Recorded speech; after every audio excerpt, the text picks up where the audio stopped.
In 2012, I was dangerously clinically depressed.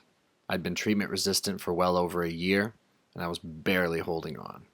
The only things that brought me relief from the torture between my ears were binge drinking, binge eating, and the idea that I could take my own life. And once it felt that visceral and real to me that I didn't know how much longer I had, I became willing in this random moment one night to go forward, do whatever it took to see if I might survive. And that included controlling what I ate, how I lived, and if I exercised. Needless to say, that gamble paid off. That idea that, oh, I'll give a damn tomorrow went away. I started grinding right then, that very moment, and I saved my own life.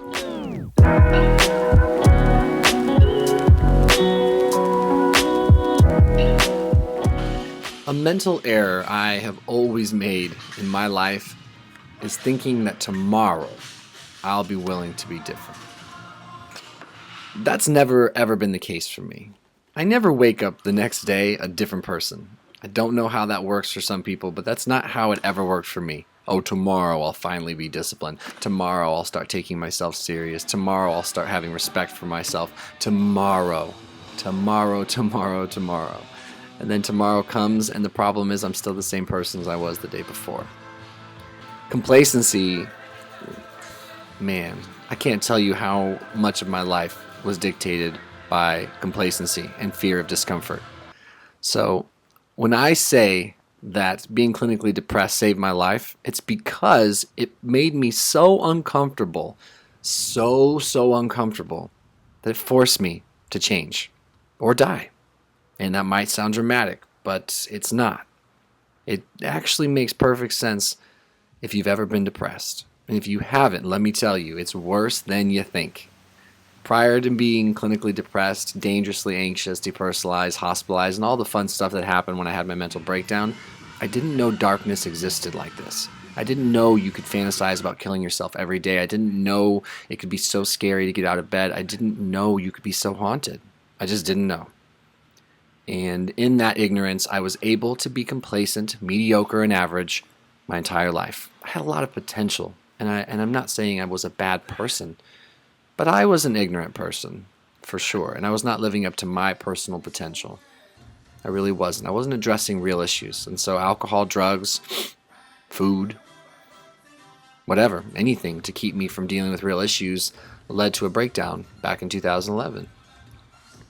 And in that breakdown, in the midst of that breakdown, I fully gave up on life. I didn't think I was going to survive, and that is what made me willing. I had this crazy white light moment where I was like, well, I'm going to die anyway, so let's experiment with finally being this person I always dreamed I might be. What if I live?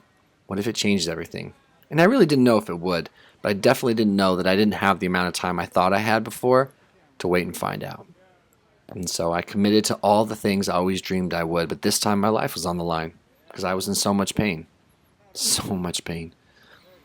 So what did I always want? I always wanted to be someone who was disciplined, respectful, punctual, physically fit, mentally fit, financially fit, emotionally fit, sober, helpful to other people, kind to himself.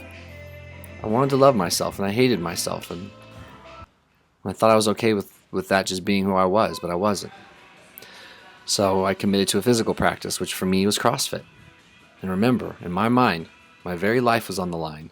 This was no longer about looking good naked. This was about trying not to die. That's how scared I was. And I committed to getting sober. And I didn't do it so that other people would think I was so responsible. I did it because my life was on the line. I committed to a mental health practice. I committed to working with a therapist. I did it because my life was on the line. That's the gift that depression gave me. My treatment-resistant clinical depression, it made me realize that the amount of time I thought I had available to me to change wasn't real. And that people die every day from the disease of alcoholism, which affects me, from clinical depression, which affects me. They die every day. There's no reason that I was special enough to avoid that if I didn't start controlling the things I could.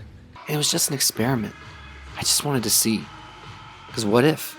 I couldn't handle the idea that I didn't control the things I could to the best of my ability to see if it led to a life that was worth living again. But it really did.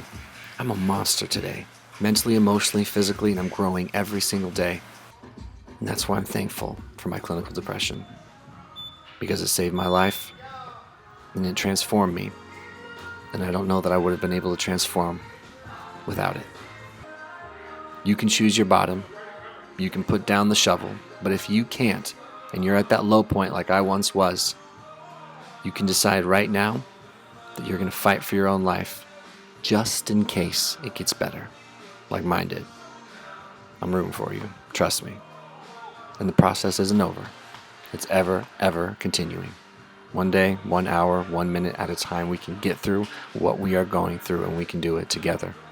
I promise.